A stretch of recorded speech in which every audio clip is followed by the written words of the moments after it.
News 7 நேயர்களுக்கு வணக்கம். செய்தி கப்பால் நிகழ்ச்சிக்கு வரவேற்பது உமா மகேஸ்வரன். ஒரு செய்தி, அதன் பின்னணியில் உள்ள தகவல்கள் என்னென்ன, அது எந்தெந்த கோணத்தில் அணுகலாம் என்பதை அலசும் செய்தி கப்பால் நிகழ்ச்சி.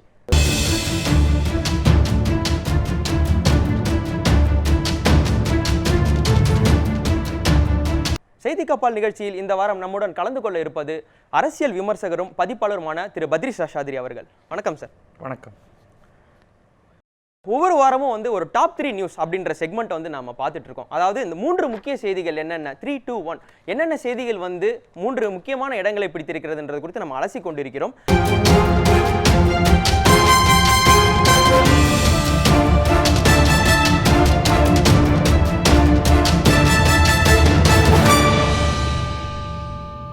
இந்த வாரம் 3வது இடத்தில் இருக்கக்கூடிய செய்தி எஸ்ஆர்எம் குழும தலைவர் பச்சமுத்து அவர்களின் கைது. பத்ரி சார், உங்கள்கிட்ட இந்த நியூஸ்லேருந்து நான் தொடங்க விரும்புகிறேன். ஒரு மெடிக்கல் சீட்டுக்காக ஒரு 40 லட்சத்திலிருந்து 50 லட்சம் மினிமம் அமௌண்ட்டாக இதை ஃபிக்ஸ் பண்ணிவிட்டு இதை ஒரு பேஸ் ப்ரைஸாக வச்சுட்டு சீட்டை செல் பண்ணாங்க அப்படின்ற குற்றச்சாட்டு ஒரு 16 பேர் எஸ்ஆர்எம் குழும தலைவர் பச்சமுத்து அவர்கள் மேலே சுமத்திருக்காங்க. இது பற்றின கேஸ் ப்ரொசீடிங்ஸ் எல்லாம் போயிட்டுருக்க சூழலில் இந்த செய்தியை நீங்கள் எப்படி பார்க்கிறீர்கள்? நிச்சயமாக தனியார் மருத்துவக் கல்லூரிகள் எல்லாவற்றிலுமே இது போன்ற ஒன்று நடக்கிறது அப்படின்னு நான் நினைக்கிறேன். என்கிட்ட நேரடியாக எவிடன்ஸ் இருக்கா அப்படின்னு கேட்டால் தெரியாது. ஆனால் இது இந்த கல்லூரி மட்டும் இல்லை, இன்றைக்கு தமிழகத்தில் இருக்கக்கூடிய அனைத்து தனியார் மருத்துவக் கல்லூரிகள்லேயும் கட்டாயமாக அந்த மேனேஜ்மெண்ட் கோட்டா சீட் என்று சொல்லப்படுவது கணிசமான விலைக்கு விற்கப்படுகிறது. இது குறித்து நம்ம நிறைய பேர் அந்த மாதிரி படிக்கிறவங்க சொல்கிறதுலேருந்து நம்ம தெரிஞ்சுக்கிறோம். அப்போ ஒருவர் மீது மட்டும் வழக்கு தொடுத்து அவரை பிடித்து சிறையில் அடைக்கிறதுங்கிறது அதற்கு பின்னாடி பல்வேறு காரணங்கள், அரசியல் காரணங்கள்லேருந்து எல்லாம் இருக்கும். உண்மையிலேயே ஒரு அரசுக்கு இந்த ப்ராசஸை க்ளீனப் பண்ணணும் அப்படின்னு நினச்சா அதற்கு அவர்கள் பல கட்டங்களில் இதில் தலையிட்டு இதை சமாளிக்கணும். இப்போ உதாரணத்துக்கு மருத்துவ சீட் ரொம்ப குறைவாக இருக்குது. இப்போ பை தி வே இது மருத்துவம் மட்டும் கிடையாது, ஸ்கூல்லையுமே கேபிடேஷன் ஃபீஸ்னு ஒன்று இருக்குது. ஸ்கூலில் கேபிடேஷன் ஃபீ, ப்ரொஃபஷனல் கோர்சஸில் இன்ஜினியரிங்கில் ஒரு கட்டத்தில் எக்கச்சக்கமாக பணம் தரப்பட்டது. இன்றைக்கு இன்ஜினியரிங் சீட்டுகளை எடுத்துக்கிறதுக்கு ஆள் இல்லாத காரணத்தினால பல கல்லூரிகளில் அந்த மாதிரி ஒரு அதிக விலைக்கு விற்கிறதுங்கிறது போயிடுச்சு. ஆனால் இன்னும் கூட பல கல்லூரிகளில் இடங்கள் ஒரு அரசு நிர்ணயித்த ஒரு கட்டணத்துக்கு மேலே தான் போயிட்டுருக்கு. சில கல்லூரிகள் இதை லிமிட் பண்ணக்கூடிய ஏஜென்சிஸ் இல்லை, இதுக்கான ஒரு செக்காக எதுவுமே இல்லைன்னு நினைக்கிறீங்களா? இது என்ன ஒரு சொல்யூஷன்? இல்லை, இன்றைக்கு இதை பல சைட்ஸ்லேருந்து இதை அணுகணும். முதல்ல இப்போ மருத்துவத்தை எடுத்துக்கிட்டிங்கன்னா சப்ளை இஸ் ஹைலி லிமிட்டட். எவ்வளோ சீட்ஸ் மொத்தமாக இருக்குது? மிக மிக குறைவானது. இப்போ எங்கே நீங்கள் ஆர்டிஃபிஷியலாக நீங்கள் சப்ளையை குறைத்தீர்கள் என்றால் டிமாண்ட் பயங்கரமாக அதிகரிக்கும். அப்போ எந்த விதத்திலையாவது அந்த சீட்டை வாங்குறதுக்கு எப்படின்னு பார்ப்பாங்க. அப்போ அந்த மாதிரியான ஒரு சூழலில் பணம் கொடுக்க ஆட்கள் தயாராக இருக்காங்க, சீட் கொடுக்க ஆட்கள் தயாராக இருக்காங்க. அந்த இடத்துல ஒரு பேரம் நடக்கத்தான் நடக்கும். இப்போ கூட நீங்கள் கவனிச்சிங்கன்னா இங்கே என்ன பிரச்சனையாக இந்த கேஸ் எஸ்ஆர்எம் பற்றின கேஸ் பார்த்தீங்கன்னா, பணம் வாங்கப்பட்டு சீட்டு தரப்படாமல் இருக்கிறது தொடர்பாக தான் பிரச்சனை. ஒரு நிர்வாக சீர்கேடு இல்லை ஒரு தவறான செயல்பாடா நீங்க பார்க்காம மக்கள் மனதில் ஒரு பழகின. நான் அப்படிலாம் சொல்லலை, நான் அப்படி சொல்லலை. நான் சொல்றது இந்த இடத்துல சீட்டிங் அப்படிங்கிறது முன்வைக்கப்படுது. நான் பணம் கொடுத்து எனக்கு சீட்டு கிடைக்கல, ஆனால் பணம் கொடுத்து சீட்டையும் பெற்றுக்கொண்டு மருத்துவர்களாக ஆகி வெளில வரவர்கள் இதை ஒரு பெரிய ஒரு இஷ்யூவாக எடுத்துக்கல. இப்போ இது என்னத்தை காண்பிக்குதுன்னா, பலருக்கு மருத்துவர்கள் ஆகணும்னு விருப்பம் இருக்குது, அதற்கான மீன்ஸ் இருக்குது, பணம் கொடுக்கறதுக்கு, அதை ஃபுல்ஃபில் பண்ணுறதுக்கான ஒரு செட்டப் இருக்குது. சரியா தவறா பத்ரி? கட்டாயமாக தவறு. ஆனால் இதை பல தளங்களில் இதை சரிப்படுத்தணும்னு நான் நினைக்கிறேன். ஒன்று, தனியார் கல்லூரிகள் இருக்கணும்னு எடுத்துக்கிட்டோம்னா அவர்கள் அந்த கல்லூரிகளை ரீசனபிளாக நடத்துறதுக்கான கட்டணம் வசூலிக்கிறதுக்கான ஒரு உரிமை அவர்களுக்கு கொடுக்கப்படணும். இன்றைக்கு இந்த கட்டணங்கள்லாம் ஒரு ரேண்டமாக அரசு சைட்லேருந்து ஒரு நம்பர் ஒன்று சொல்கிறாங்க. அது நிச்சயமாக கட்டுப்படியே ஆகாத ஒன்று. இன்னொன்று, வெளிப்படைத்தன்மை வருவதற்கு, பலரும் இது போன்ற கல்வித்துறைக்குள்ளே வருவதற்கு நம்ம அதற்கு ஏற்ற சூழலை உருவாக்கணும். அரசு தரப்பிலிருந்து இன்றைக்கு யாருக்கெல்லாம் கல்வி நிலையங்கள் நடத்துவதற்கான உரிமங்கள் தரப்படுகிறதுங்க ரொம்ப கேர்ஃபுல்லாக இல்லை பார்த்தீங்கன்னா. Coming back to the point, இப்போ நான் என்ன கேட்குறேன்னா, இதை வந்து எஸ்ஆர்எம் குழும தலைவர் மேலே 420 வழக்கு வந்து ஃபைல் பண்ணப்பட்டிருக்கு. இது வந்து ஒரு சீட்டை வந்து விற்கிறத வந்து ஒரு சட்டப்படி ஒரு குற்றமான விஷயமா வந்து ஃபைல் பண்ணுறத வந்து நீங்கள் எப்படி பார்க்குறீங்க? நீங்கள் திருப்பி நான் 2 கிளியராக சொல்கிறேன். சீட் விற்று அதை வாங்கி படிப்பவர்கள் யாரும் இங்கே வழக்கு தொடங்கல, அதுவும் குற்றம். இங்கே பணம் கொடுத்தோம் எங்களுக்கு கிடைக்கலைங்கிறவங்க தான் வழக்கு தொடுத்திருக்காங்க. இதற்கு இணையான இன்னொரு வழக்கு சொல்கிறேன். இப்போ இங்கே அரசாங்கத்தில் இருக்கக்கூடிய சிலர்கிட்ட பணம் கொடுத்து ஒரு கவர்மெண்ட் ஒரு ஜாப் ஆர்டர் கேட்குறாங்க. கொஞ்ச நாள் முன்னாடி கூட ஒரு அமைச்சர் மேலே அந்த குற்றச்சாட்டு வருது இல்லையா? அதுக்கும் இதுக்கும் இணையானது. அங்கே நீங்கள் பணம் கொடுத்து இன்றைக்கும் இடங்களை வாங்கிட்டு இருக்காங்க எல்லாரும். அவர்கள் யாரும் வழக்கு தொடுக்கிறது இல்லை. கொடுத்துட்டேன், எனக்கு இடம் கிடைக்கல, அவர் ஏமாத்திட்டாருங்கிறப்ப தான் அந்த வழக்கு வருது. இது 2 வழக்கையும் தனித்தனியாக எடுத்து பார்க்கணும். ஒன்று நிச்சயமாக சீட்டிங், அதற்கான நான் பணம் கொடுத்து அவருக்கு ப்ராமிஸ் பண்ணப்பட்டிருக்கு ஒரு கான்ட்ராக்ட், அந்த ஒப்பந்தம் நடைபெறவில்லை என்றால் அதற்கான தண்டனை சம்பந்தப்பட்டவர்களுக்கு கிடைக்கணும். அப்படின்ற பட்சத்தில் இதை வந்து நிர்வாகத்தின் பேர்லையும் தவறு இருக்கிறது, மக்கள் மனநிலையிலுமே பணம் கொடுத்தால் கிடைத்து விடும். அது ரெண்டாவது விஷயம். பணம் கொடுத்து இடங்களை அரசில் பெறுவது, தனியார் கல்லூரிகளில் பெறுவதுங்கிறது வந்து ரம்பண்ட், அது ஊழல் என்னும் வகையை சேர்ந்தது. கட்டாயமாக அது மாற்றப்படணும். அது ஒரு எளிமையான விஷயமாக நான் நினைக்கல. அது ஒரு ஃபேர்லி காம்ப்ளெக்ஸ் விஷயம். அதை மாற்றுவதற்கான முயற்சிகளை நம்ம வந்து ஒட்டுமொத்த சமுதாயம் வந்து அதில் இறங்கணும். நிச்சயமாக அதை மாற்றுவதற்கான வேலைகளில் வந்து பல தளங்களில் நம்ம வேலை செஞ்சாகணும். இந்த வாரம் 3ஆம் இடத்துல வந்து இன்னொரு செய்தி வந்து நமக்கு இருக்கு. 3ஆம் இடத்தில் இருக்கக்கூடிய செய்தி பார்த்தீங்கன்னா, சுப்ரீம் கோர்ட் வந்து தொடர்ந்து அவதூறு வழக்குகள் வந்து தமிழக அரசு வந்து உள்நோக்கத்துடன் போடக்கூடாது அப்படின்றத வந்து முதலமைச்சர் ஜெயலலிதாவுக்கு வந்து ஒரு கண்டனம் தெரிவிச்சிருக்கு.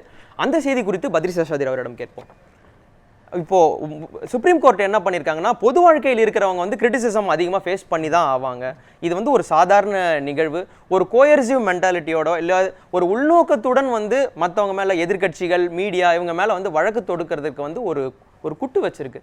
இந்த செய்தியை வந்து நீங்கள் எப்படி அணுகிறீங்க பத்ரி? இது வந்து ரொம்ப சரியான ஒரு கண்டனம்.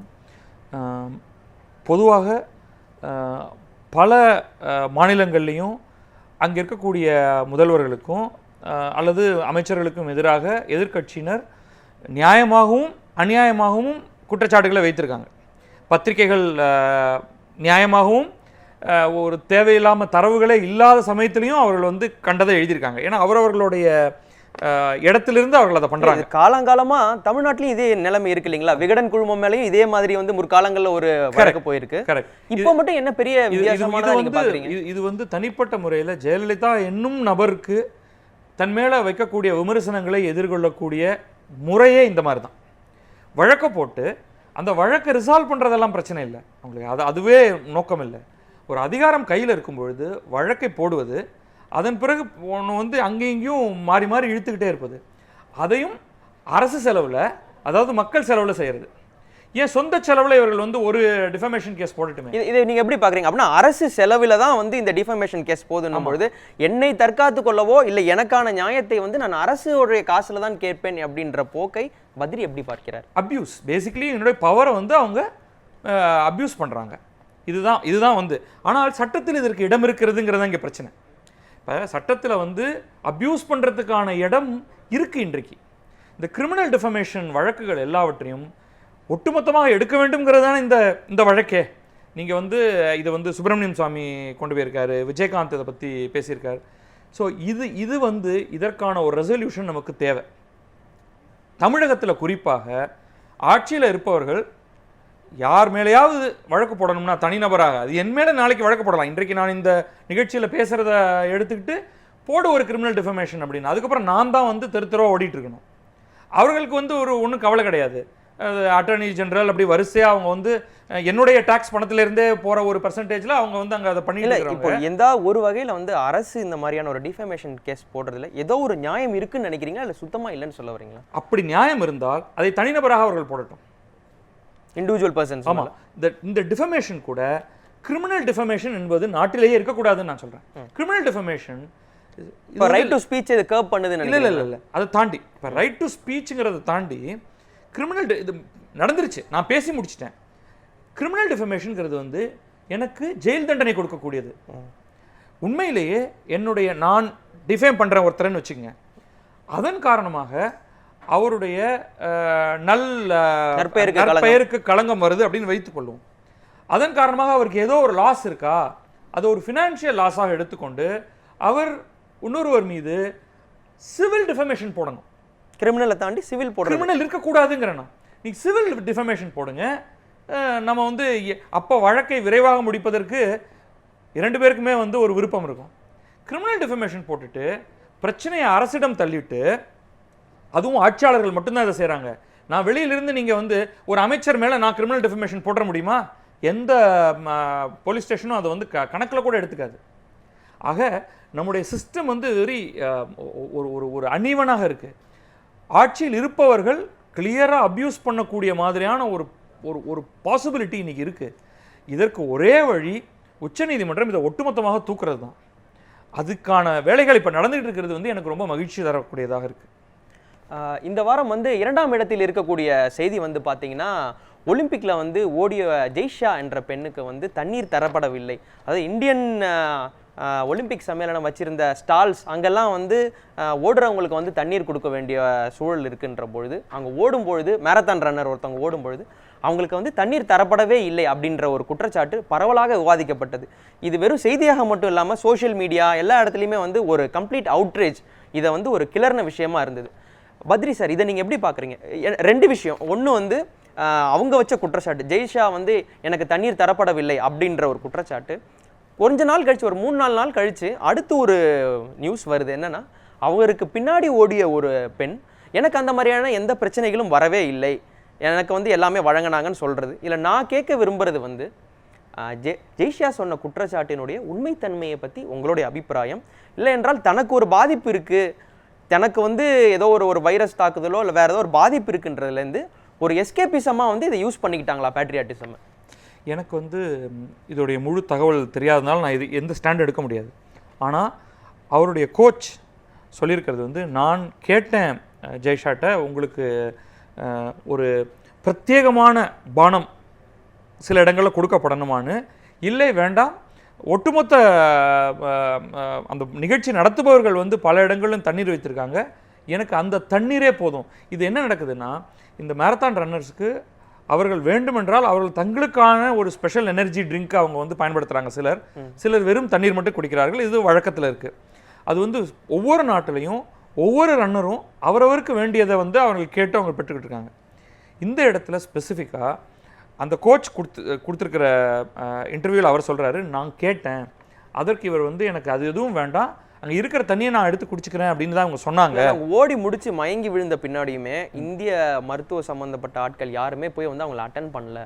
அதை பற்றி ஒரு அவுட்ரேஜ் இருக்கிறது வந்து அவங்க ஓட முடியலன்றது மட்டும் இல்லை இல்லையா? இல்லை, அது நியாயம். ஆக்சுவலாக நம்முடைய இந்த ஒட்டுமொத்தமாக நம்ம இதுவரைக்கும் ஒலிம்பிக்ஸை அணுகக்கூடிய அந்த முறை இருக்கு இல்லையா, இது வந்து ஒரு பைத்தியக்காரத்தனமான ஒரு விஷயம். நம்ம வந்து அஃபிஷியல் ஹெவி அமைச்சர், அவர் பின்னாடி ஒரு பெரிய ஆண்டோராஜ், அவங்களுக்கு வந்து ஒரு வசதியான பயணம். ஆனால் விளையாட்டு வீரர்களுக்கு வந்து சும்மா ரொம்ப ஒரு முதல்ல பயிற்சியிலேருந்து ஆரம்பித்து நம்ம எதில் கவனம் செலுத்தணுமோ செலுத்துறது கிடையாது. முறையான உதவியாளர்கள் கிடையாது, மருத்துவர்கள் கிடையாது, ஃபிசியோதெரபிஸ்ட் கிடையாது. நம்ம வந்து இதை ரொம்ப ஒரு கேஷுவலாக எடுத்துக்கிட்டு, ஆனால் இங்கே வந்து ஒரு பெரிய ஹைப் வந்து ஏதோ நம்ம வந்து ஒரு 100 மெடல் வாங்கி குவிச்சிடுற மாதிரியாக மக்களுக்கு முன்னாடி ஒரு எண்ணம் ஏற்பட்டுருது.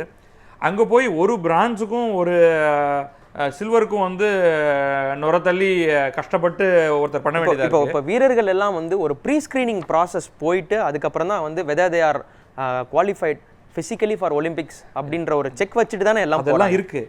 ஆனால் அது போதாது. அதாவது இவர்கள் நம் நாட்டிலேயே சிறந்த வீரர்கள் தான் பெரும்பாலும். மேபி 1-2 ஒரு இன்னும் சிறந்த வீரர்கள் இருக்கும் பொழுது பாலிடிக்ஸ் காரணமாக அவர்கள் கீழே தள்ளப்பட்டு வேற யாராவது வர்றதும் கட்டாயமாக இருக்குது. ஆனால் பெரும்பாலும் நம்ம இங்கே அனுப்பியிருக்கிறவங்க எல்லாருமே இப்போ நேஷனல் கேம்ஸ் நடந்ததுன்னா அவர்கள் இதில் ஜெயித்து விடாது. ஆனால் நம்முடைய பெஸ்ட் இருக்கு இல்லையா, அது உலகத்தில் எங்கேயோ கீழே இருக்குது. அப்போ இந்த மாதிரியான கம்ப்ளைண்ட்ஸ் எல்லாம் வந்து ஒரு பெட்டி பாலிடிக்ஸாக பற்றி பார்க்குறாரா? பெட்டி பாலிடிக்ஸும் தான் இதில் இருக்குது. உண்மையிலே நம்ம கேட்க வேண்டிய கேள்வி, அண்ட் பலர் வந்து அதை கேட்டு நம்மளை கேவலப்படுத்திகிட்டு இருக்கிறது நாமே கேவலப்பட வேண்டிய ஒன்று தான். 120-130 கோடி மக்கள் இருக்கக்கூடிய ஒரு நாட்டில் 2 மெடல், அதுவும் தடவி தான் கிடைக்குதுன்னா அடிப்படையில் அந்த ஸ்ட்ரக்சரே தப்பு. நம்முடைய ஸ்போர்ட் தயாராகும் முறை கல்ச்சரும் தப்பு, ஸ்ட்ரக்சரும் தப்பு. இந்த வாரம் டாப் 3 நியூஸ்ல முதலிடத்தில் இருக்கக்கூடிய செய்தி, அதாவது ஒரு சந்தோஷமான செய்தி அல்ல இது. இது வந்து பார்த்தீங்கன்னா ஒரிசாவில் வந்து தன்னுடைய மனைவி வந்து மரித்து விட்டார். ஆனால் அவரோட பிணத்தை வந்து அப்புறப்படுத்த இயலாமல், அதாவது அவருக்கான தேவையான ஆம்புலன்ஸ் வந்து நேரத்திற்கு கிடைக்காதனால சுமார் 10 கிலோமீட்டர் தொலைவு தனது மகளுடன் சேர்ந்து நடந்தே சென்று தனது மனைவியின் சடலத்தை தோளில் சுமந்தபடி ஒருத்தர் சென்று இருக்கிறார். இது வந்து நாடெங்கிலும் வந்து என்ன ஒரு அடிப்படை வசதிகளே நமக்கு இல்லையா அப்படின்ற மாதிரியான கேள்விகளை வந்து ஊடகங்களும் பொதுமக்களும் வந்து எழுப்பி கொண்டிருக்க சூழலில் இந்த செய்தியை பத்ரி சேஷாத்ரி எப்படி பார்க்கிறார்? முதல்ல வந்து அந்த ஃபோட்டோவும் அது ஒரு வீடியோ இருக்குது. அது வந்து மனத்தை உருக்கக்கூடிய மிக மிக மிக வருத்தம் தரக்கூடிய ஒன்றுங்கிறதுல மாற்றுக்கருத்தே கிடையாது. அது வந்து அப்படியே உங்களை வந்து ஒரு நிமிஷம் அப்படியே கொலநடுங்க வச்சிடும். அது எந்த மாதிரியான ஒரு சூழல், எந்த மாதிரியான மனநிலையில் அந்த நபரும் அவருடைய மகளும் இருந்திருப்பாங்க அப்படிங்கிறது வந்து நம்ம பரிசீலிக்கணும் முதல்ல. ஆனால் அதற்கான ரியாக்ஷன்ஸ் நம்ம கொஞ்சம் எகெயின் கேர்ஃபுல்லாக நம்ம அதை அனலைஸ் பண்ணலாம். இன்டரப்ட் பண்ணல. ஆனால் இப்போ எனக்கு வந்து அதில் ஒரு சாமானியனாக எனக்கு பார்க்கும்பொழுது பார்த்தீங்கன்னா, ஏன் இப்படி ஒரு சூழல் இருக்குது, இப்படி நமக்கான உட்கட்டமைப்பு வசதிகள்லாம் எதுவுமே இல்லையா, ஆம்புலன்ஸ் இல்லையா அப்படின்ற மாதிரியான ஒரு அவுட்ரேஜ் வருது. ஆனால் அதையும் தாண்டி அந்த படத்தை வந்து யாரோ ஒருத்தர் உற்று நோக்கும்பொழுது பின்னாடி ஒரு 30 பேர் 40 பேர் வந்து நின்றுட்டு இருக்காங்க. அவங்கெல்லாம் ஏன் தூக்கவே இல்லை அப்படின்ற கேள்வி என்னுடைய முதல் கேள்வி இங்கே தான் ஆரம்பிக்குது. ஓகே, நம்முடைய அவுட்ரேஜ் வந்து இந்த மாதிரி சின்ன பிரச்சனை கூட நரேந்திர மோடியே அப்படின்னு ஆரம்பிச்சு தான் நம்ம வந்து பிரதமருக்கு தான் நம்ம கடிதம் எழுதுவோம். இல்லை, அமெரிக்க ஏகாதிபத்தியத்திலிருந்து அதுக்கும் மேலே இப்போ இந்த இடம் வந்து முதல்ல நம்ம ஒரு சமூகம் தானே. ஒரு நபருக்கு இந்த பிரச்சனைகள் வந்து தமிழகத்தில் சில ஆண்டுகளுக்கு முன்னாடியெல்லாம் இங்கே தொடர்ந்து இங்கேயும் அந்த மாதிரியான பிரச்சனைகள் நடந்துகிட்டு இருக்கிறது தானே. அரசு மருத்துவமனைகளில் ஒருவர் இறந்து விடுகிறார். அப்போ அவரை என்ன பண்ணுறது, எப்படி வந்து அவருடைய ஊருக்கு அனுப்புவது? ஏன்னா எவ்வளவோ ஒரு சின்ன சின்ன கிராமங்களை சேர்ந்த ஒரு பகுதிக்கு ஒரு முக்கிய அரசு மருத்துவமனை இருக்குது, அங்கே தான் கொண்டு வந்து சேர்க்க முடியும். அதுதான் இங்கேயும் நடந்திருக்கு. இந்த பவானிப்பட்டினம்ங்கிற அந்த பகுதி வந்து அது வந்து ஒரு அந்த மாவட்டத்தோடைய தலைநகரம். அது அங்கே அப்போ வந்து அவர் அங்கேருந்து ஒரு 60 கிலோமீட்டர் தொலைவில் இருந்து அவர் அங்கே வந்து சேர்ந்துருக்காரு, தன்னுடைய மனைவியை சேர்த்துருக்காரு. அப்போ இதே மாதிரி தான் வந்து தமிழகத்துலேயும் ஒரு கட்டத்தில் நிலைமை இருந்தது. இப்போ பொதுவாக என்ன நடக்கும்னா, அங்கே சுற்றி இருக்கக்கூடிய மக்கள் எல்லாம் உடனடியாக அதில் ஈடுபடுவாங்க. ஆளுக்கு கொஞ்சம் பணம் கொடுப்பாங்க. அங்கே இருக்கக்கூடியதுலேயே வந்து ஏதோ ஒரு வண்டி மிக குறைந்த செலவில் அவங்களும், அதாவது வண்டி ஓட்டுநர்களும் நிலைமைக்கு தக்கவாறு பரவாயில்ல வாங்க. இதன் பின்னணியில் ஏதாவது சாதிய காரணங்கள் இருக்குன்னு நீங்க நினைக்கிறீங்களா? அதுக்கான தகவல் நமக்கு இன்னும் வரல. நான் வந்து உடனடியாக அந்த கான்ஸ்பிரசி தியரிஸ்குள்ளெல்லாம் நான் போக விரும்பல. முதல்ல வந்து இது ரொம்ப வருத்தம் தரக்கூடியது ஒன்று. ஒரு அரசு என்னவெல்லாம் செய்யணுங்கிறதுக்கான ஒரு இதை வந்து கோடிட்டு காட்டி உடனடியாக ஒரு கவர்மெண்ட் எண்ணத்தில் இறங்கணுங்கிறத அதை காமிச்சிருக்கு. உடனடியாக அந்த மாநிலத்துடைய முதல்வர் நவீன் பட்நாயக் ரொம்ப சீரியஸாக எல்லா அரசு மருத்துவமனைகளையும் இவ்வளவு சவ வண்டிகளும் ஆம்புலன்ஸும் இருக்கணுங்கிறதுக்கான முயற்சிகளை இறங்கிட்டாரு. இல்லை, ஆனால் அதுக்கப்புறமும் பார்த்தீங்கன்னா இன்னொரு செய்தி ஒரு 2 நாள் முன்னாடியோ நேற்றோ என்னவென்று பார்த்தீங்கன்னா, ரயில்வே ஊழியர்கள் வந்து ஒரு ஆக்சிடென்ட் ஆன ஒரு மூதாட்டி, 80 வயது மூதாட்டியினோட உடலை தூக்கி செல்ல வழி இல்லாமல் ஆட்டோக்கார் வந்து 3500 ரூபா கேட்குறாங்கன்றதுனால எலும்புகளை நொறுக்கி இந்த ஒரு பார்பெக்யூ பண்ற ஒரு பொசிஷன்ல வச்சு அவங்கள கொண்டு போயிருக்காங்க. இது அவரோட அறிவிப்புக்கு பின்னாடி வந்த இதை வந்து இல்லை, இது அறிவுக்கு பின்னாடி வந்ததாக நான் நினைக்கல. இது அறிவிப்புக்கு முன்னாடியான இதை தான் நான் பார்க்குறேன். இன்னும் பல செய்திகள் இதை பார்த்த உடனேயே இன்னும் பல மாநிலங்களில் உடனடியாக நமக்கும் இது போன்ற பல செய்திகள் நமக்கு கிடைக்க ஆரம்பிக்கும். ஏன்னா இன்றைக்கும் வந்து பல மாநிலங்களில் அந்த அடிப்படை கட்டமைப்பு கிடையாதுங்கிறது தான் உண்மை. அதே மாதிரி மக்கள்கிட்ட பணமும் இல்லைங்கிறது உண்மை. ஆனால் இது வந்து ஒரு பெரிய உந்து சக்தியாக ஆகி இதுக்கான குறைந்தபட்ச இன்வெஸ்ட்மெண்ட்டை அந்தந்த மாநில அரசுகள் உடனடியாக செய்யணும். ஆனால் இதில் ஒரு நல்ல விஷயம் நம்ம கவனிக்கணும்.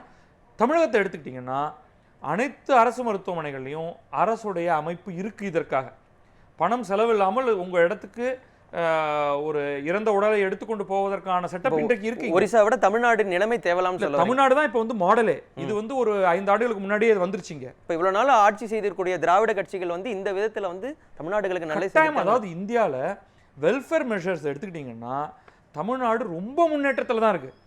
இது போதாது, இன்னும் வேணுங்கிற கேட்குற ஒரு இடத்துல தான் நம்ம இருக்கோம். அப்போ நிச்சயமாக பிற மாநில அரசுகள் இதை பின்பற்றணுங்கிறதுல மாற்று கருத்தே கிடையாது. தொடர்ந்து இன்னும் சுவாரஸ்யமான பல செய்திகளை பேசுவோம். இது செய்தி காப்பால் நிகழ்ச்சி.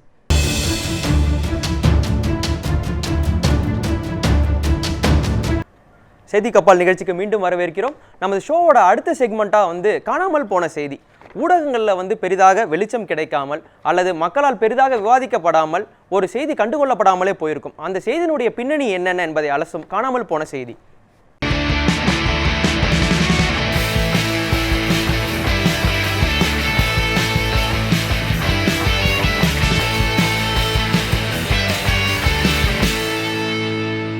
இந்த வாரம் காணாமல் போன செய்தி செக்மெண்ட்ல வந்து ஒரு சுவாரஸ்யமான செய்தி நமக்காக காத்துட்டு இருக்கு. அது என்னன்னு இப்ப பார்க்கலாம். சென்னை கீழ்ப்பாக்கம் கெல்லீஸில் அரசு சிறுவர்கள் கூர்நோக்கு பள்ளி உள்ளது. இங்கு சென்னை மற்றும் அதை சுற்றியுள்ள பகுதிகளைச் சேர்ந்த குற்ற சம்பவங்களில் ஈடுபட்ட சிறுவர் சிறுமிகள் நீதிமன்ற உத்தரவுகளின்படி தங்க வைக்கப்பட்டுள்ளனர். இச்சிறார்களுக்கு இடையே அடிக்கடி மோதல் ஏற்படுவதும் கூர்நோக்கு இல்லத்திலிருந்து தப்பித்து செல்வதும் அவர்களை போலீசார் பிடித்து வந்து ஒப்படைப்பதும் தொடர்கதையாகி நடந்து வருகிறது. கடந்த ஜூலை மாதம் 11ஆம் தேதி இங்கு தங்கியிருந்த சிறுவர்கள் 2 கோஷ்டிகளாக பிரிந்து ஒருவருக்கொருவர் கடும் தாக்குதலில் ஈடுபட்டனர். அதில் 33 பேர் கூர்நோக்கு இல்லத்தில் இருந்து தப்பி சென்றனர். பின்பு போலீசாரிடம் பிடிபட்ட 33 பேரும் செங்கல்பட்டில் உள்ள அரசு சிறுவர்கள் கூர்நோக்கு இல்லத்திற்கு மாற்றப்பட்டனர். தற்போது கெல்லீஸில் உள்ள சிறுத்த பள்ளியில் 40 பேர் தங்கியுள்ளனர். இந்நிலையில் கூர்நோக்கு இல்லத்தில் கடந்த வாரம் செவ்வாய்க்கிழமை 7 மணி அளவில் ஏற்கனவே இருந்த சிறுவர்களுக்கும் புதிதாக வந்த சிறுவர்களுக்கும் இடையே சாப்பாடு தொடர்பாக மோதல் ஏற்பட்டது. இதில் ஒருவருக்கொருவர் சாப்பாடு தட்டுகளை வீசியிருந்து ரகளில் ஈடுபட்டனர். இந்த மோதலில் 11 பேருக்கு காயம் ஏற்பட்டது. தகவலறிந்து அங்கு போலீசார் வருவதற்குள் அந்த சந்தர்ப்பத்தை பயன்படுத்தி 6 பேர் தப்பி செல்ல முயன்றனர். அந்த 6 சிறுவர்களும் இரவோடு இரவாக செங்கல்பட்டு அரசு சிறுவர்கள் கூர்நோக்கு இல்லத்திற்கு மாற்றப்பட்டனர். தற்போது கெல்லீஸ் சிறுவர் கூர்நோக்கு இல்லத்தில் பலத்த போலீஸ் பாதுகாப்பு போடப்பட்டுள்ளது. ரொம்பவே ஒரு துயரமான ஒரு விஷயம். தொடர்ந்து கூர்நோக்கு இல்லங்களில் வந்து பார்த்தீங்கன்னா இந்த மாதிரியான செய்திகள் வந்து கொண்டே இருக்கின்றன.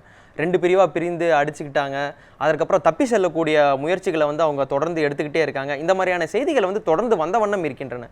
கூர்நோக்கு இல்லங்கள் இந்த மாதிரியான செய்திகள் இதற்கான தீர்வுகளாக வந்து பத்ரி என்ன பார்க்குறாரு? என்ன காரணங்கள் முதல்ல இப்படி ஒரு சண்டை வருது? அது தீர்வே இல்லாமல் தொடர்ந்து வந்துக்கிட்டே இருக்கிறதுக்கு என்ன காரணங்கள், என்ன தீர்வுகள்? இல்லை, முதல்ல அது ஒரு சிறையாக இருக்கட்டும் அல்லது இந்த கூர்நோக்கு இல்லங்களாக இருக்கட்டும், இங்கே வரவங்களே ஒரு ஒரு ட்ரபிள்டு பின்னணியிலேருந்து வர்றவங்க தான். அப்போ அவர்களுக்கு என்ன மாதிரியான சூழலை கொடுக்கணும்? இது கரெக்ஷனல் ஹோம், அப்சர்வேஷன் ஹோம், நீங்கள் என்ன வேணாலும் பேர் சொல்லலாங்க. பட் ஆல்ரெடி அது வந்து ஒரு ட்ரபிள் ஸ்பாட். அங்கே நிச்சயமாக குழுக்களாக பிரிந்து அடித்து கொள்வதெல்லாம் வந்து சர்வசாதாரணமாக நடக்கும். இது இங்கே மட்டும் இல்லை, உலகம் முழுக்க நடக்குது. அப்போ இங்கே வந்து கனிவு வேணும் இதை நடத்துகிறவங்களுக்கு, அதே சமயம் கண்டிப்பும் வேணும். ஏன்னா ஏதோ காரணத்தினால தான் இவர்கள் வந்து வெளியில் விடாமல் உள்ளுக்குள்ளே வைத்திருக்கப்பட வேண்டியவர்கள்னு மார்க் பண்ணி தான் அவங்களை கொண்டு வந்து குற்றவாளிகள்னு ஏதோ ஒரு விதத்தில் அவர்கள் ஏதோ சில குற்றங்களை செய்திருக்கிறார்கள். ஆனால் திருத்தி அவர்களை மீண்டும் சமுதாயத்துக்குள்ளே இணைத்துக்கொள்ள முடியுங்கிற ஒரு நம்பிக்கை இருக்கிறதுனால தான் இங்கே கொண்டு வரும். இதை நடத்தக்கூடியவர்களுக்கு தேவையான பயிற்சிகள் இருக்கா அப்படிங்கிறதுல எனக்கு கொஞ்சம் சந்தேகம் இருக்குது. அவர்கள் சரியாக இந்த உளவியல் ரீதியாக பல விஷயங்களை படித்து எப்படி இது போன்ற குழந்தைகளை நடத்த வேண்டும்னு அவங்களுக்கு தெரிந்திருக்கா? அங்கே வேண்டிய அளவுக்கு பணம், நிதி வசதிகள் கொடுக்கப்படுதா? அவர்கள் மனத்தை மாற்றுவதற்கு தேவையான பல விஷயங்கள் அங்கே நடக்குதா? தொண்டு நிறுவனங்களோடு சேர்ந்து அங்கே ஏதாவது வேலைகள் நடந்துகிட்டு இருக்கா?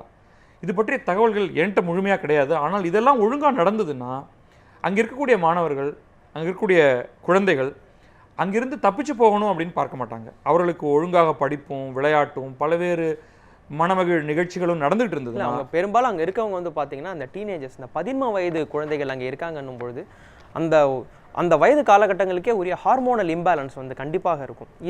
இதை கணக்கில் கொண்டு அவங்களுடைய மனநலனையும் கணக்கில் கொண்டு ஏதாவது திட்டங்கள் செயல்படுத்தப்பட வேண்டும் நினைக்கிறீங்களா? ஒரு குற்றவாளி அணுகும் நோக்கில் மட்டும் இல்லாமல் ஒரு பரிவுடன் அணுகப்பட வேண்டும் நினைக்கிறீங்களா? கட்டாயமா அவர்களுக்கு உண்மையிலே தேவை வந்து ஒரு ஃபேமிலி, ஒரு அம்மா அப்பா. அப்போ பிற இடங்களில் வந்து இன்னொரு மாடல், இந்த ஃபாஸ்டர் பேரண்ட் சிஸ்டம்னு சில இடங்கள்லாம் வந்து ட்ரை பண்ணிகிட்டு இருக்காங்க. அதுவும் வந்து தத்தெடுத்துக்கிறதுன்னு இல்லை, அரசாங்கம் இவர்களை அந்த வீட்டில் கொண்டு போய் வைக்கிறாங்க. நீங்கள் அம்மா அப்பாவாக நீங்கள் நடந்துக்குங்க, இவர்களுக்கு கொஞ்சம் ஒரு ட்ரபிள்டு பின்னணி இருக்குது, ஆனால் நாங்களும் வந்து தொடர்ந்து பார்த்துக்கிட்டு இருப்போன்ட்டு. நம்ம அந்த மாதிரியான ஒரு அட்டெம்ப்ட் இங்கே செய்யறதுக்கு முயற்சி பண்ணலாமோ அப்படின்னு எனக்கு தோணுது. இது ஒரு அபாயகரமான சூழல் இல்லையா? ஏன்னா ஒரு இடத்தில் வந்து இளம் குற்றவாளிகள் அப்படின்னு குறிப்பிடப்பட்ட ஆட்களை வந்து அங்கே வைத்திருக்கிறார்கள். தொடர்ந்து அவங்கள்ட்ட பிரச்சனை வருது. ஆனா பிரச்சனை வரும்பொழுது வந்து ஏற்கனவே இருக்க ஹோம்லேருந்து தூக்கி வேற ஹோம்ல வைக்கிறோம். அதை தாண்டி வேற ஒரு சூழலோ ஒரு சைக்கலாஜிக்கல் லெவலையோ அவங்களுக்கு பெரிய மாற்றம் இல்லை என்னும் பொழுது இல்லை, எனக்கு இந்த மாதிரியான ஹோம்ஸே எனக்கு ப்ராப்ளமாக இருக்குது.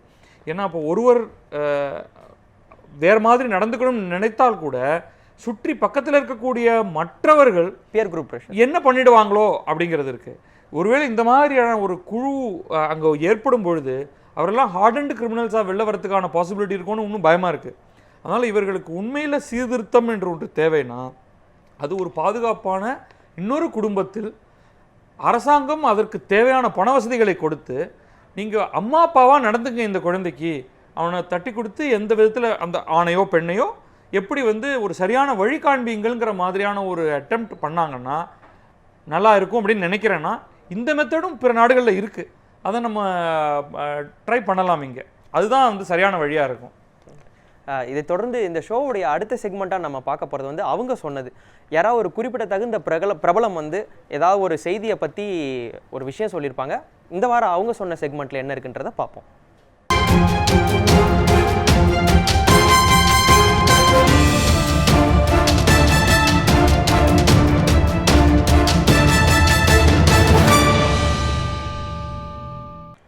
இந்த வாரம் அவங்க சொன்ன செக்மெண்ட்டில் வந்து ஒரு சர்ச்சைக்குரிய அதே சமயம் விவாதத்திற்குரிய விஷயத்தை வந்து லலிதா குமாரமங்கலம் எடுத்திருக்கிறார். அதாவது பெண்களை வந்து தொடர்ந்து 10 நொடிகளுக்கு மேல் உற்று நோக்கினால் அவர்களுக்கு வந்து தண்டனை கிடைக்கக்கூடிய சூழல் இருக்கிறது அப்படின்றத வந்து சொல்லியிருக்காங்க.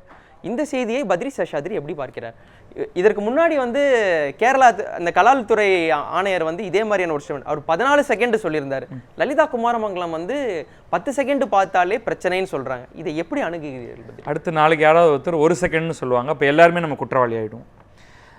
நம்ம வந்து இதெல்லாம் தேவையற்ற ஒரு எக்ஸாஜரேஷன். கண்ணால் பார்த்து ஒருவருக்கு கஷ்டத்தை கொடுக்க முடியுங்கிறத நான் நம்புகிறேன்.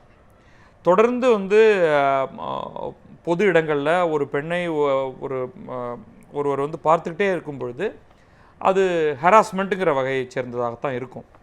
ஆனால் எடுத்தடுப்பில் உடனே வந்து அது குற்றம், அது போலீஸ்னால் இருக்கிற வேலையை செய்கிறதுக்கே காவல்துறைக்கு வந்து சரியான ஆட்களும் நேரமும் பணமும் இல்லை. அப்போ இது ஒரு சூடோ ஃபெமினிஸ்டிக் ஐடியாவாக பார்க்குறீங்களா நீங்கள்? இப்போ நீங்கள் ஒருத்தட்ட நீங்கள் கருத்து கேட்கும்பொழுது அவர்களுக்கு உடனடியாக எதோ சொல்லணுங்கிற ஒரு பதட்டம், ஒரு அழுத்தம் ஏற்படுது. அப்போ இந்த மாதிரிலாம் சொல்லிடுறாங்க. இது கொஞ்சம் யோசிச்சு பாருங்கள்.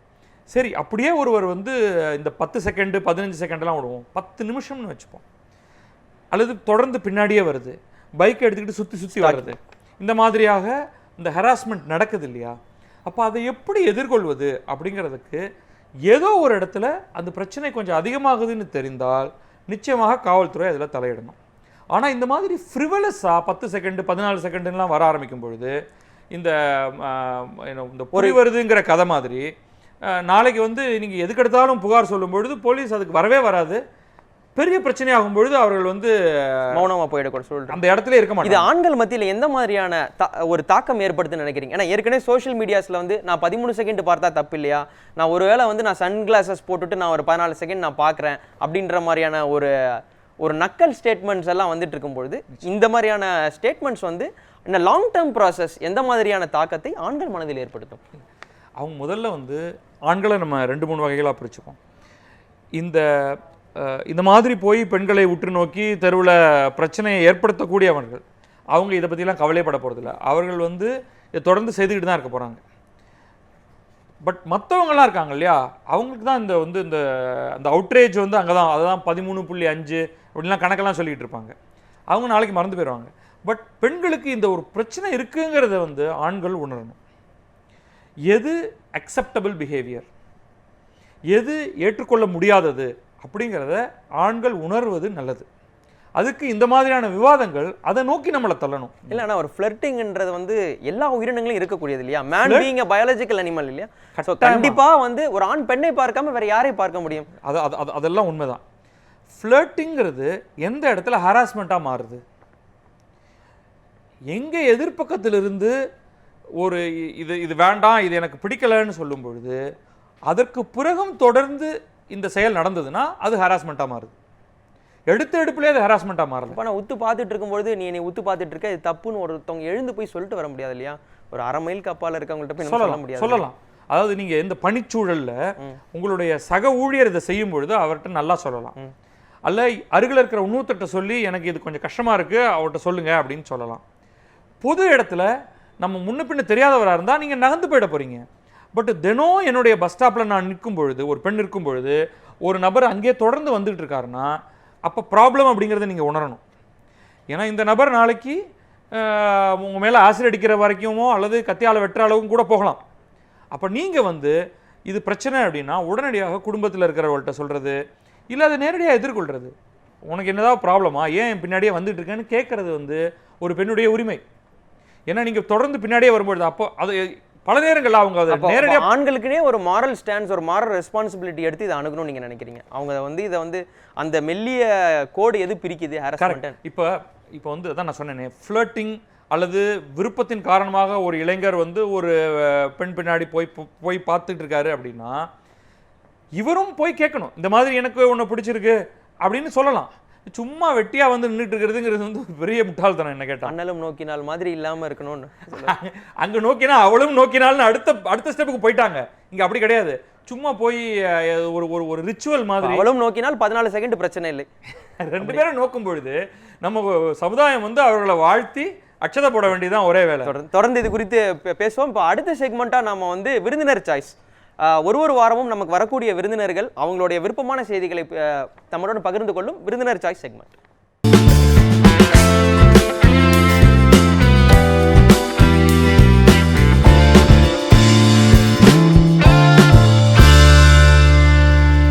இந்த வார விருந்தினர் சாய்ஸ் செக்மெண்ட்ல பத்ரி சேஷாத்ரி நம்முடன் என்ன தகவலை பகிர்ந்து கொள்ள இருக்கிறார் என்பதை குறித்து அவரிடமே கேட்போம். பத்ரி, உங்களுடைய சாய்ஸ் ஆஃப் நியூஸ் என்ன இந்த வாரம்? மும்பையில் ஹாஜி அலி தர்காவில் ஒரு தொடர்ந்து ஆண்களும் பெண்களும் உள்ளே போயிட்டுருக்கிறப்ப ஒரு கட்டத்தில் பெண்கள் போகக்கூடாது என்று சொல்லிட்டாங்க. அதை தொடர்ந்து சிலர் அதை வழக்குக்கு எடுத்துகிட்டு போய் அந்த வழக்கு தொடர்ந்து நடந்துகிட்டு இருக்கு. இப்பொழுது மும்பை உயர்நீதிமன்றம் பெண்களுக்கும் அங்கே அந்த தர்காவுடைய அந்த உள் இடம் வரைக்கும் போவதற்கு, ஆண்கள் எங்கே வரைக்கும் போகிறாங்களோ அந்த இடத்துக்கு பெண்களும் போவதற்கான உரிமை இருக்குது என்று அவர்கள் அதை சொல்லியிருக்கிறது ஒரு மிக முக்கியமான ஒரு நிகழ்வாக நான் பார்க்குறேன். இதோட இந்த வழக்கு நின்றுட போகிறதில்ல. ஒரு 6 வாரத்துக்குள்ளே அதை மேற்கொண்டு அதை உச்சநீதிமன்றத்துக்கு எடுத்துக்கொண்டு போகலாம் அப்படிங்கிற மாதிரி இந்த உயர்நீதிமன்ற தீர்ப்பிலேயே இருக்குது. அவர்களும் இதை மேற்கொண்டு எடுத்துகிட்டு போகிறாங்க.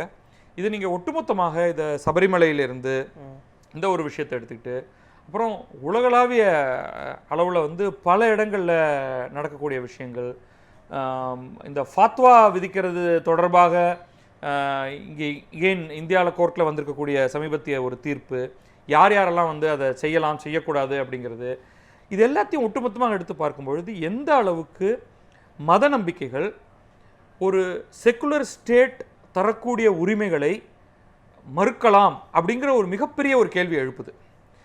இது ரொம்ப ஒரு லைவ்லி டிபேட்டாக ஆகப்போகுது. அதற்கான இந்த ஹீட் இங்கேயும் இப்போ கேரளாவை நோக்கியோ தமிழ்நாடை நோக்கியோ வரக்கூடிய நாள் தொலைவில் இல்லைன்னு நான் எடுத்துக்கணும். இப்போ சபரிமலையில் பெண்கள் நுழைய அலோவ் பண்ணப்படலை அப்படின்னும் பொழுது இந்த தீர்ப்பு இதில் ஒரு பெரிய இம்பாக்ட் நிச்சயமாக ஏற்படுத்தும் இல்லையா? நிச்சயமாக ஏற்படுத்தும். அதுவும் வழக்கில் இருக்குது. பொதுவாக இன்றைக்கு தமிழகத்தை எடுத்துட்டிங்கன்னா இந்த மாதிரியான பிரச்சனை எங்கேயுமே கிடையாது. ஆனால் இப்போ பெண்கள் உள்ள வரக்கூடாதுன்றதை தாண்டி குறிப்பிட்ட சாதியினர் உள்ள வரக்கூடாது அப்படின்ற ஒரு அப்படி நினைக்கிறீங்கன்னா அது சட்டப்படி அதற்கு யாருமே அதெல்லாம் செய்ய முடியாது. ஆனால் பல இடங்கள்ல இது நடந்துட்டு இருக்கு. இப்போ அது தேர் இழுக்கிறதுலேருந்து ஆரம்பித்து தேர் கொளுத்துறது அதெல்லாம் அதோட சேர்ந்தது தான் ஒரு விதத்தில். தேர் இழுக்கிறதுல யார் இழுக்கணும், யாருக்கு என்றைக்கு மண்டகப்படி, யார் தீ மிதிக்கிறதுல இருக்கலாம் இருக்கக்கூடாது என்று நமக்கு தமிழகம் முழுக்க பல பிரச்சனைகள் இருக்கு. இது சட்டத்துக்கு புறம்பாக நடப்பது இன்றைக்கு. ஆனால் நம்ம இப்போ பேசுறது வேற ஒரு விஷயம் இல்லை. ஆனால் இதுலேருந்து ஒரு கியூ இதில் இருக்குது இல்லைங்களா? இப்போ பெண்கள்ன்றது அப்ரெஸ்டு பீப்புள் பெண்களாகவும் இருக்கிறார்கள் அந்த இடத்துல. ஆனால் பெண்ணான்னு வரும்போது பெண் அப்ரெஸ்ட், மனிதன் வரும்பொழுது ஒரு குறிப்பிட்ட ஜாதி அப்ரெஸ்ட் அப்படின்னு இருக்கும்பொழுது இப்போ அப்ரெஸ்டாக இருந்த ஒரு ஆட்களை நாங்கள் உள்ளே விட நிர்பந்திக்கிறோம்னு அரசு நான் ஒத்துக்கிறேன். ஆனால் இது ரெண்டுக்கும் ஒரு பெரிய வித்தியாசம் இருக்குங்கிறத மட்டும் சொல்லிட விரும்புகிறேன். எங்கே இந்த ஜாதி பிரிவினைகள் இருக்கோ, இங்கே இவர்கள் வந்து சொல்வது வந்து காலம் காலமாக நாங்கள் தான் அதாவது வந்து அவங்க ட்ரெடிஷன் அப்படிங்கிற ஒன்றுக்குள்ளே போகிறாங்க. இதே இது இந்த பெண்கள் சம்பந்தமாக வரும்பொழுது அதையும் தாண்டி 2 இடத்துலையுமே வந்து பியூரிட்டி, பொல்யூஷன் அப்படிங்கிற அந்த 2 அடிப்படையானது, தீட்டு, ஒரு சுத்தம் அப்படிங்கிற கான்செப்ட் தான் ஒரு விதத்தில் 2த்தையுமே ஒன்றாக இணைக்குது. ஆனால் இந்த பெண்கள் விஷயத்தை எடுத்துட்டிங்கன்னா இதெல்லாம் சில விஷயங்கள் திடீர்னு வந்தது. ஈவன் நீங்கள் சபரிமலை ஒரு விஷயத்தை எடுத்துக்கிட்டிங்கனாலும் நீங்கள் ரொம்ப பின்னோக்கி போனால் சபரிமலையிலேயே எந்த கட்டத்தில் இது போன்ற ரூல்ஸ் வந்தது. இன்னும் ஸ்ட்ரேஞ்சாக இந்த ஐயப்பன், அது ஹிஸ்டாரிக்கலி நம்ம பார்க்கும் பொழுதே கூட பல இடங்களில் ஐயப்பன் சாஸ்தா என்னும் தெய்வத்துக்கு 2 மனைவிகளோடு தான் அவர் வந்து பல இடங்களில் அவர் காட்சி தரார். அப்போ திடீர்னு வந்து பெண்கள் போகக்கூடாதுங்கிறதே வந்து ஒரு சில 10 ஆண்டுகளுக்கு முன்னாடி தான் அது நடந்திருக்கு. இங்கே 2011-12 சமயத்தில் தான் அந்த ஹாஜி அலியில் வந்து திடீர்னு ஒருவர் அந்த அமைப்பு வந்து ஒரு விஷயத்தை முன்வைக்குது, இவர்கள் போகக்கூடாது, பெண்கள் போகக்கூடாது அப்படிங்கிறத. அப்போ மதம் வந்து அரசு சட்டங்களை வந்து ஓவர் பவர் பண்ணக்கூடிய ஒரு சூழல் இருக்குல்ல. அவங்க வந்து அரசு சட்டங்களையே முதல்ல ரெகக்னைஸ் பண்ணல, திடீர்னு ஓவர் பவர் பண்றாங்கன்னு நினைக்கிறீங்களா? நான் வந்து உங்களை வந்து மதிக்கல, நான் சட்டத்தின் புறப்படி செயல்படல, நீ இஷ்டப்பட்டபடி சட்டத்தை ரெகக்னைஸ் பண்ணவே இல்லை முதல்ல. அதுதான் நம்ம கொஸ்டின் பண்ணணும். இப்போ சட்டம்ங்கிறதே அவங்க வந்து நாங்கள் ஒரு அமைப்பு, நாங்கள் எந்த கட்டத்தில் வேண்டுமானாலும் ஒரு முடிவை எடுப்போம் அப்படின்னு அவங்க ஒரு முடிவை எடுத்து வைக்கும் பொழுது அப்போ தான் அரசமைப்புகள் என்ன சொல்லணும்னா அப்படியெல்லாம் முடியாது, உங்களுக்கு சுதந்திரமாக என்ன வேண்டுமானாலும் நிர்ணயிப்பதற்கான உரிமை கிடையாது. ஏன் அந்த கேள்வி நான் கேட்டேன்னா, இப்போ ஒரு மதத்திலும் வந்து பார்த்தீங்கன்னா மதத்தை சுத்திகரிக்கிறோம், நாங்கள் வந்து பியூரிட்டி ஆஃப் ரிலீஜன் பேசக்கூடிய ஒரு செக்ட்ஸ் இருக்காங்க. ஆமாம், ஹிந்துவிசம் ஆகட்டும், இஸ்லாம் ஆகட்டும், கிறிஸ்டியானிட்டி ஆகட்டும், வஹாபிசம் பேசுகிறாங்க ஒரு பக்கம், இன்னொரு பக்கம் வந்து எக்ஸ்ட்ரீமிஸ்டிக் இந்துத்வா பேசுகிறாங்கன்னும் பொழுது ஒரு குரூப் இருக்காங்க. அவங்க வந்து மக்களோட ஏன் உரையாட மாட்டேங்கிறாங்க? எங்களுக்கு இதெல்லாம் பிரச்சனைன்றதை வந்து மக்கள்கிட்ட அவங்களோ இல்லை மக்கள்கிட்ட இருந்து ஒரு வைஸ் வர்சா உரையாடல் மாதிரி வர உரையாடலுக்கெல்லாம் தயாரா இல்லை. இந்த இறுகிய அமைப்புகள் எல்லாமே நாங்கள் செய்வது சரி, நீங்கள் அனைவரும் தவறு, நான் உங்களை பியூரிஃபை பண்ண போறேன் அப்படிங்கிற ஒரு எண்ணத்தோட தான் அவங்க வந்து களத்தில் இறங்கியிருக்காங்க. இப்போ நீங்கள் இந்த ஒரு இஷ்யூ எடுத்துக்கிட்டிங்கன்னா கூட இதை பற்றிய இந்த ஹாஜி அலி தர்கா பற்றி இதை எடுக்க ஆரம்பிச்சிங்கனாலே அதை பற்றி இன்னும் பலர் கருத்து சொல்லாமல் இருக்கிறதுக்கான ஒரு காரணம் அது ஒரு சூஃபி சைன்டோடைய தர்கா. இந்த ஹார்ட்கோர் வஹாபி மாடலில் வந்து உங்களுக்கு இந்த தர்காங்கிறதே அவர்கள் வந்து கணக்கில் எடுத்துக்கலாம். அது நாகூர் தர்காவாக இருக்கட்டும், இருக்கட்டும், ஹாஜி அலியா இருக்கட்டும், இதை வந்து அவர்கள் வந்து கணக்கிலே எடுத்துக்கிறார். இதெல்லாம் வந்து வழிபடக்கூடிய இடமே கிடையாதுன்னு சொல்கிறாங்க. ஷிர்க்குன்னு முடிச்சிருவாங்க, அவ்வளோதான், முடிச்சிருவாங்க. அதே மாதிரி இந்துத்துவத்திலையும் அதை முன்வைக்கக்கூடியவர்கள் இந்த மாதிரி இருக்கணும், அது மாதிரி இருக்கணும்னு அவர்கள் வந்து ஒரு பெரிய லிஸ்ட் வச்சுருக்காங்க. ஆனால் ஒரு குறிப்பிட்ட சமுதாயம் வந்து இது போன்ற ஒரு எஃபர்ட் ஒரு இடத்துலேருந்து வரும்பொழுது அதை ரிஜெக்ட் பண்ணிகிட்டே இருக்கணும். தனிப்பட்ட முறையில் சிந்தனையாளர்கள் இதை செய்துக்கிட்டே இருக்கணும், அரசு தொடர்ந்து இதில் ஈடுபட்டுக்கிட்டே இருக்கணும். எல்லாமே கோர்ட்டுக்கு போகணுங்கிற நிலைக்கு இன்றைக்கு இருக்கிறதே தவறுன்னு நான் நினைக்கிறேன். முதல்ல இது போன்ற ஒரு விஷயம் வரும்பொழுது கோர்ட்டுக்கு சம்பந்தப்பட்டவர்கள் எடுத்துகிட்டு போட்டோம், அந்த மாநிலத்துடைய தலைமை லாங் டர்ம் ப்ராசஸா வந்து ஒரு ஒருமித்த முடிவு வந்து இதுக்கு லாங் டர்ம் ப்ராசஸ்ங்கிறதே கிடையாது. இதுல வந்து சீரீஸ் ஆஃப் பங்க்சுவேட்டட் ஈக்விலிபிரியம்னு சொல்லுவோம். அடுத்தடுத்து ஒரு இடம் நகர்ந்துகிட்டே போகும். அப்போ அந்த ஒரு லாங் டர்ம் ப்ராசஸ் நோக்கிய ஒரு நல்ல முடிவுக்கான தொடக்கமா இந்த விஷயத்தை நான் சொல்ல வந்து அதோட கொஞ்சம் ஸ்லைட்டா ஆட் பண்றது, இதுல கோர்ட் மட்டும்தான் தலையிடுறதை பார்க்குறோம். ஸ்டேட் அட்மினிஸ்ட்ரேஷன் இருக்கு இல்லையா, அவங்க வந்து எந்த விதத்துலையும் இதில் தலையிடாமல் கோர்ட்டுக்காக வெயிட் பண்ணிட்டு இருக்காங்க. அது தவறு. லெஜிஸ்லேச்சரும் எக்ஸிக்யூட்டிவும் இதில் முதல் மூவ் அவங்க தான் பண்ணணும். அவர்கள் செய்வது தவறுன்னு நினைத்தால் ஒருவர் வந்து கோர்ட்டுக்கு போய் அதன் பிறகு கோர்ட் வரலாம். இன்றைக்கு பார்த்தீங்கன்னா லெஜிஸ்லேச்சரை பற்றி பேசுறதே கிடையாது. தொடர்ந்து இது குறித்து இன்னும் விவாதிக்கலாம். இது செய்தி காப்பால் நிகழ்ச்சி.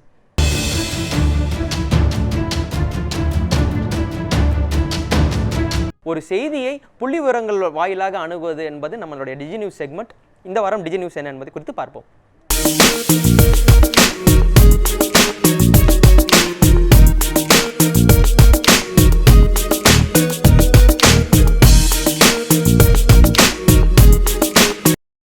அதாவது பார்த்தீங்கன்னா ஆகஸ்ட் 26ஆம் தேதி வந்து உலக நாய்கள் தினம் அப்படின்னு வந்து அனுசரிக்கப்பட்டது. அந்த நாய்கள் தினம்ன்றதை வந்து ஏன் இந்த வாட்டி வந்து ஒரு விவாத பொருளாவோ இல்லை ஒரு முக்கியமான விஷயமா ஆயிருக்குன்னா, தொடர்ந்து வந்து நாய்கள் மீதான தாக்குதல்கள், அதன் மாடியிலிருந்து நாயை தூக்கி போடுறது, எரிக்கிறது, இந்த மாதிரியான சம்பவங்கள் நடந்திருக்கிற சூழல்ல நாய்கள் குறித்த ஒரு சிறிய தகவல் குறிப்பை இப்பொழுது பார்க்கலாம். ஆண்டாண்டுக்கு அதிகரிக்கிற மக்கள் தொகை மட்டும் இந்தியாவில் பிரச்சனை இல்லைங்க, தெருநாய்களோட எண்ணிக்கை அதிகரிக்கிறதும் இங்க பெரும் பிரச்சனை.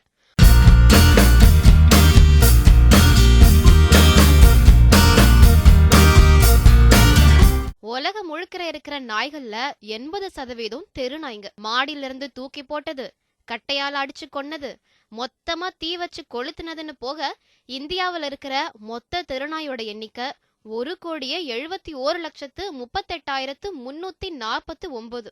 அதுல 25,10,169 தெருநாய்ங்க சிட்டியிலையும் 1,46,28,180 தெருநாய்ங்க கிராமத்திலயும் இருக்கு. நாய்களோட எண்ணிக்கை விட நாய் கடியோட எண்ணிக்கை அதிகமா இருக்குது. வருஷத்துக்கு இந்தியால 1,74,00,000 நாய்க்கடி சம்பவங்கள் நடக்குது.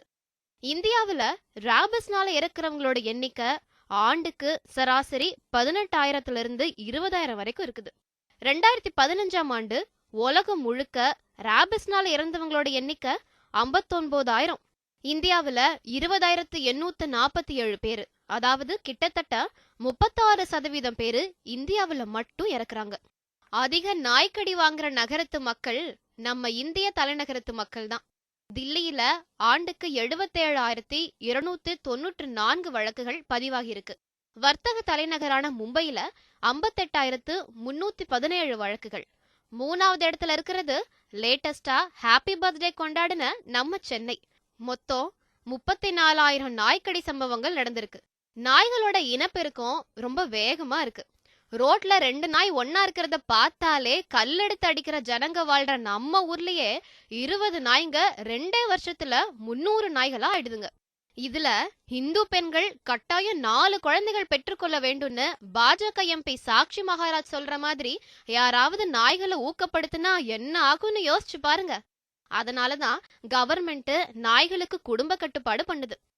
நகரங்கள்ல சராசரியா ஆண்டுக்கு 30,000 35,000 வரை நாய்களுக்கு குடும்ப கட்டுப்பாடு செய்யப்படுறதா சொல்லப்படுது.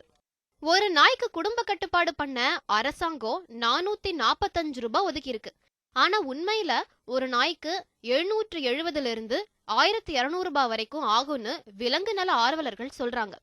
பிரிக்ஸ் நாடுகளிலேயே இந்தியாவில தான் அதிக அளவு நாய்கள் இருக்கு. ஆனா மிக குறைந்த அளவுக்கு தான் நாய்களுக்கு குடும்ப கட்டுப்பாடு செய்யப்படுது. இந்தியா தவிர எந்தெந்த நாடுகள்லாம் இந்த நாய் பிரச்சனை பெரும் பிரச்சனையா இருக்கு? Pakistan, Iran, Iraq, Cambodia, Bhutan, Afghanistan, Syria, Bangladesh, நேபாள்னு அந்த லிஸ்ட் லெந்தா போய்கிட்டு இருக்கு. இங்க கவனிக்க வேண்டியது எல்லாம் 3ஆம் உலக நாடுகளாவே இருக்கிறது தான். வீட்டு விலங்குகள் அப்படின்னு ஒரு கேட்டகரி உருவானதுல இருந்து நம்ம கூட இருக்கிற விலங்கு நாய். நாய் நன்றி உள்ளதுன்னு வசனம் பேசுற நாமளும் கொஞ்சம் நாய்க்கு நன்றியோட இருந்தா இந்த தெருநாய் தொல்லைகள் இருக்காது. பத்ரி சார், இப்போ அந்த நாய்களுக்கான ஒரு தினம் அப்படின்ற ஒரு விஷயத்தையே நீங்க எப்படி பாக்குறீங்க? இது வந்து இஸ் இட் ரியலி எசென்ஷியல் அப்படின்ற மாதிரி நீங்க இப்போ நமக்கு வந்து பலவிதமான தினங்கள் கொண்டாடப்படுது. அதில் சில சமயங்களில் வந்து அது ஐநா குறிப்பிடக்கூடிய அது ஐநாவுடைய பல்வேறு அமைப்புகள் சொல்லக்கூடிய தினங்கள். சில இடங்களில் அது வந்து கலாச்சார ரீதியில் அன்னையர் தினம், தந்தையர் தினம், காதலர் தினம் அப்படின்லாம் வரக்கூடியது. இதுக்கெல்லாம் ஒரு பெரிய வேல்யூ இருக்கிற மாதிரி எனக்கு தெரியல. இந்த அன்னையர் தினம் அப்படின்னா அன்றைக்கி ஏதோ வந்து இந்த காடு பூ கொடுக்கறது இதெல்லாம் சில சமயங்களில் நடக்கிறத பார்க்குறோம். இப்போ நாய்கள் தினம்னா நாய்களை வைத்திருப்பவர்கள், நாய்களை பராமரிப்பவர்கள், அவர்களுக்கு தினமுமே நாய்கள் தினம் தான். அவர்கள் வந்து ரொம்ப மகிழ்ச்சியோடு அந்த நாய்களோட கொஞ்சி குழாவுறதை நம்ம பார்க்குறோம். மற்றவர்கள் தெருவில் இருக்கிற நாய்களை கல்லால் அடிக்கிறத பார்க்குறோம். அவர்கள் நாய்கள் தினத்தன்னைக்கெல்லாம் ஒன்றும் திடீர்னு அவங்க மாறிட மாட்டாங்க. அவர்கள் வந்து தெருநாய்களை நடத்துவதுங்கிறது வந்து ரொம்ப மோசமாக நடத்துவதுங்கிறத நம்ம பார்த்துக்கிட்டு தான் இருக்கோம். இதை ஒரு தினமாக வைப்பது அப்படிங்கிறது நம்ம இதை பேசுகிறதுக்காக ஒரு வாய்ப்பாக இருக்குது அப்படிங்கிறது தான். பட் இந்தியாவை பொறுத்த வரைக்கும் இல்லை, இது முக்கியம். ஒரு ஒரு ஒரு செலிப்ரேஷன் ஆஸ்பெக்டில் வந்து இந்த நாய்கள் தினம் இருக்குன்றது ஒரு புறம் இருந்தாலும், இப்போ பிரிக் கண்ட்ரியில் வந்து பார்த்தீங்கன்னா வெறிநாய்க்கடி இல்லை நாய்களுடைய எண்ணிக்கை வந்து ரொம்ப அதிகமாக இருக்கிறது வந்து பார்த்தீங்கன்னா இந்தியாவில் தான் இருக்குது. அப்படி இருக்கக்கூடிய சூழலில் வந்து நாய்கள் தினம் அப்படின்ற ஒரு தினம் அனுஷ்டிக்கப்படுவது வந்து தேவை என்று நீங்கள் நினைக்கலையா? அதான் அந்த பாயிண்ட்டுக்கு தான் வந்தேன். தமிழ்நாடு அல்லது இந்தியாவை பொறுத்த வரைக்கும் பார்த்தீங்கன்னா இங்கே இந்த ஸ்ட்ரே டாக்ஸ், தெருநாய்கள் ரொம்ப அதிகரித்து அதனால் பல பிரச்சனைகள் வரதை நம்ம பார்க்குறோம். ஆனால் இது வந்து ஒரு பெரிய ஒரு மாரல் டிலமாவை நமக்கு ஏற்படுத்துது. அந்த நாய்கள் இனப்பெருக்கம் செய்து தெருவில் வாழ்வதற்கு நாம் தடை சொல்ல முடியுமா? நமக்கு என்ன உரிமை இருக்குது அப்படிங்கிற ஒரு கேள்வியை ஒரு பெரிய ஒரு அறம் சார்ந்த ஒரு கேள்வியை நம்ம ஒரு பக்கம் முன்வைக்கணும். இன்னொன்று, அதே நேரத்தில் ஒரு அரசியல் சார்ந்து அங்கே இருக்கக்கூடிய மக்களுக்கு இந்த நாய்களால் தொல்லைகள் ஏற்படாமல் தடுப்பது ஒரு அரசுடைய கடமையாகவும் இருக்கு. சுவாரஸ்யமான பல செய்திகளை இந்த வாரம் பத்ரி சேஷாத்ரி அவர்களுடன் நாம் பகிர்ந்து கொண்டோம். அவரும் அவருடைய சீரிய கருத்துக்களை நம்முடன் பகிர்ந்து கொண்டார். இதே போல் வேறு சில செய்திகளுடன் அடுத்த வாரம் சந்திப்போம். இது செய்திக்கு அப்பால் நிகழ்ச்சி.